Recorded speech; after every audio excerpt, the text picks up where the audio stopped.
We're still looking for our first win of the session, and we pick up Jack 10 suited on the button. A player in middle position raises to 20. We call, the small blind calls, the big blind calls as well. We're going 4 ways to the flop in position. It comes King 6-6 rainbow. Not much going on for us. We all check. The turn is the 9 of hearts. We pick up a gutter. Small blind bets 50. I don't quite believe that he has a big hand. The big blind and middle position player fold. I'm not in the mood to fold. Calling with the straight draw while there's a flush draw on board of the wrong suit doesn't seem like a great plan either. I raised to 130 to represent a hand like pocket nines. Mostly, I just want to get my opponent to fold whatever he's pretending to have. He probably has some type of draw as well. If he calls, we can continue firing as a bluff on the river, or we can maybe drill a queen and bet for value. The small blind calls for 80 more, it's down to heads up. The river is the queen of spades giving us a straight. There's not much better than semi-bluffing and getting there. The small blind checks. If we missed, I was planning to bomb it. In this case, we got there and need to stay balanced. I make it 400 to charge the opponent if he really wants to see what we've got. He's suspicious that we don't have anything. Even with the purest of bluff catchers, the opponent folds. He may have had a hand like queen 9 or 10-9 with no heart. We take down the first pot of the session for us. Maybe that'll spark a winning streak. Next we've got ace queen of hearts in the cutoff while the under the gun straddles on. I make it 30. That isn't enough of a deterrent to get people out. The button, big blind, and under the gun all call. We're going 4 ways to the flop. It comes Jack 3 deuce with 2 hearts. We have a flush draw, 2 overs, and a backdoor straight draw. It checks to us. With multiple opponents, I want to make sure that we have the opportunity to see the turn and river so that we can make a big hand. I check. The button checks as well. The turn is the 10 of spades giving us a Broadway draw. The big blind can't hold back anymore. He bets 80. Under the gun folds. I get the sense that the big blind has a monster. We have a hand with plenty of potential. We call to try to realize our equity. The button folds. It's down to heads up. The river is the 5 of hearts, giving us the best hand that the world has ever seen. There isn't a better one possible. The opponent knows that he's in trouble. He checks himself before he wrecks himself. Make no mistake, he'll still get wrecked though. We make almost a pot-sized bet at 250. I might play this hand similarly with ace-king offsuit and the ace of hearts. The opponent is tanking hard. He's mumbling to himself. He's probably replaying the action in his mind, and he's thinking that if I had a flush draw on the flop, maybe I would have bet at that point, but I didn't, so he's going to discount us having flushes. Meanwhile, all we're thinking about is Vegas and the fucking Mirage. After almost a minute, the opponent calls. We show him the nuts. We never see what the big blind has. He returns his cards face down to the dealer. It's not the 1st or the 15th, but we still get paid. Let's also enjoy this moment when we look down at pocket aces in the small blind. Under the gun +1 raises to 25. A player in middle position 3 bets to 75. Things are heating up as the cutoff cold calls the 3 bet. Wow, this is set up perfectly for us. I'm thinking about how great of a hand this will be for the vlog, and that's right when I run out of storage space on my phone and the clip cuts off. I kid you not. I can't hold up the game, so I scramble as quickly as I can to go back and delete past videos. Once I get the camera back to functioning, we see that I cold 4 bet to 300. When I cold 4 bet after an early position raise, a middle position 3 bet, and a late position cold call, I'll have a ton of possible hands. Let's go ahead and take a look at the range right now. You can see that the only hand highlighted for us to have under these circumstances is in the top left with 2 aces. But make no mistake, I'll have all the combos of those 2 aces. Sometimes I'll have the ace of spades and the ace of hearts. Other times I'll have maybe the ace of clubs and the ace of hearts. In this specific instance, I'm at the absolute bottom of my range with the ace of clubs and the ace of diamonds, the 2 worst aces in the deck. We're basically using this combination as the bluff portion of our range. Under the gun +1 probably has some type of read that we have the worst hand that we'll ever have in this scenario because he 5-bet rips it in for 670 total. This is the same player who we beat in the previous hand with ace queen of hearts. He might be after us. The middle position player has a monster, but any hand that isn't containing the other 2 aces is going to feel like rags after seeing a cold 4-bet followed by a 5-bet shove. The middle position player folds, cutoff folds. As much as I'd like to trap this moment in a jar so that I can go back and enjoy it on days when I'm feeling down, I'm not sure that we've deleted enough videos to create an adequate amount of space to capture this hand if we drag it out any longer. I call as soon as we're able to. We're heads up and a huge all-in pot. I figured that we're up against some other Broadway pocket pair or ace-king. The flop comes queen jack 4 with 2 diamonds. I don't love it. It's not great. We might be up against a set or a straight draw. I really don't want to see a king or a 10. I'm not worried about a flush draw since we have the ace of diamonds. The turn is the 5 of clubs. It's a blank. The river is another jack. It's not the worst run out. We show our hand. Someone call Elon Musk to let him know that we've got some rockets that are good. The opponent once again doesn't show us what he had, and it doesn't seem like we coolered him. He may have 5-bet shoved light. The middle position player would let us know that he 3-bet, then subsequently folded ace-king, so there aren't a lot of ace-king combos or even pocket-king combos that the under-the-gun +1 player could have had. With this win, we're much closer to the even mark. Just a few hands later, we have pocket queens under the gun and are looking to destroy people. We raised to 20.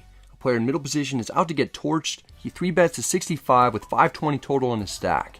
This is a strong play over my early position raise. We want to keep the opponent's bluffs in and don't want to get all of it in if the opponent has a monster. For those reasons, we flat for 45 more. We're heads up out of position. If we're going to get unstuck, we're going to need all the help that we can get. You know what time it is. On the count of 3, hit the like button for extra run good and hit it hard. Ready? 1, 2, 3. The flop comes Queen 9-3 rainbow. We flop top set. The dealers at the Hustler must be fans of 90s pop because they hit us baby one more time. We unassumingly check it over. The middle position player tries to rep what we've got. He bets 50. With the absolute nuts and virtually nothing to worry about on this board, we call to set the trap. The opponent didn't start out with too many chips, so we should be able to get everything by the end of the hand. The turn is the 7 of spades, putting the flush draw out there. Our hand remains the best possible one. I check once more. The middle position player is like a Heisman Trophy winner in a white Bronco. He's not slowing down. He bets 135, leaving himself with 270 back. I just don't think that he has it, mostly because we have it. We call again to let the opponent dig himself into a larger hole. The river is the king of hearts. It's not great because we could have been up against pocket kings. Jack 10 also makes it straight, but at least the flush draw misses. The next sequence of events happens quickly, so pay close attention.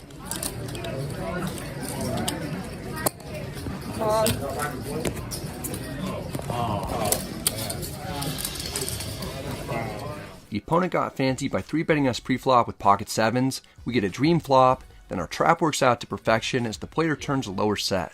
A new portal opens up to the upside down world as our monster is revealed and we capture the opponent's soul.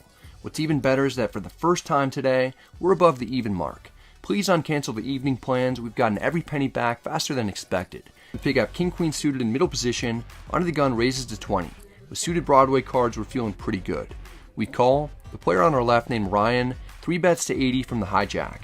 Ryan has come all the way from Seattle. It's possible that he's trying to make the vlog like Brandon was, or perhaps the guy who 3-bet us with pocket 7s earlier.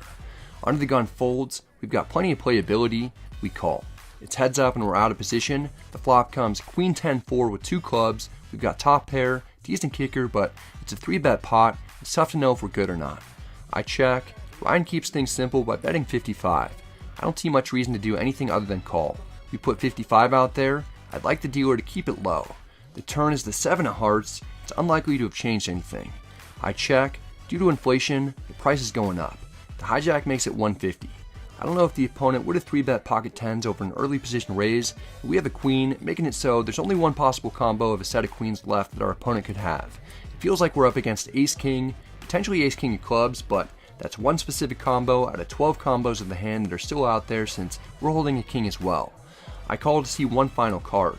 The river is the deuce of clubs. Flush draw gets there. I check. Not the card that I wanted to see. The opponent has 5-10 total and rips it all in. This isn't fun at all. If the opponent had a set or overpair, I don't think the player would jam once the flush draw gets there because I pretty easily could have a flush myself. The hijack is really only representing the nuts, or maybe aces with the ace of clubs. It seems just as likely, or maybe even more likely, that the opponent could be doing this holding ace-king offsuit with the ace of clubs as a bluff. Doesn't make a full ton of sense.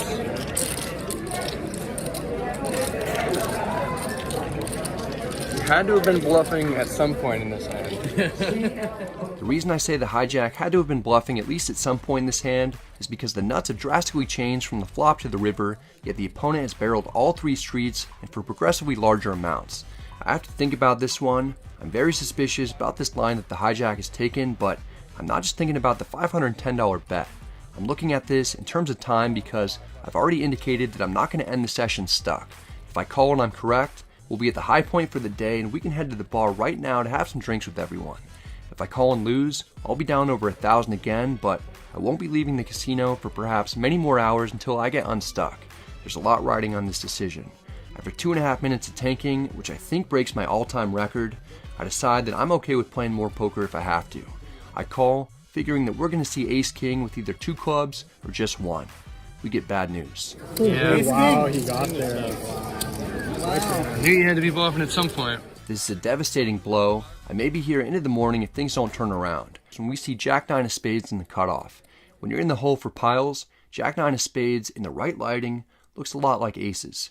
Under the gun limps in for 5. His name is Ty Joseph. The hijack raises to 20. I call. Brandon Fraser's in the small blind and needs revenge for the boat over boat hand previously. He 3-bets a 60. This is way too small of a sizing since there are multiple opponents, and the star from G.I. Joe, the Rise of Cobra, will be playing from out of position. Even the under the gun limper isn't too concerned about the price. He calls for 55 more. The hijack calls for 40 more. We're getting over 5 to 1 on a call. We make it for 40 more as well. We're going 4 ways to the flop. It's 10-7-4 with 2 spades. We've got a flush draw and a straight draw with 1 over. Phenomenal flop for us. Everyone's eagerly waiting to see what the pre-flop 3-better's going to do. The mummy returns with a bet of 210. The action is heating up as the under the gun player jams for 400 total. The hijack gets out of there. Brandon has about 650 on top of his $200 bet. There's no way I'm folding when we've got the world. We only have one option that makes much sense. Come on. Oh! Brandon is deep in the tank. It seems like he has an overpair. I'm hoping that neither opponent has better spades. While one of the lone wolves is contemplating what to do, all I can think about is if I win this pot, I'll finally be out of the hole for today after 7 hours of playing. Over a minute elapses before Linkovic-Shamovsky folds what he'd later say is pocket queens. We get some interesting news from the under the gun player. I'm not very strong. This is something that I hate hearing because that means that he could have a higher flush draw. Even if he has a small pair, he's in the lead. You probably had me beat then.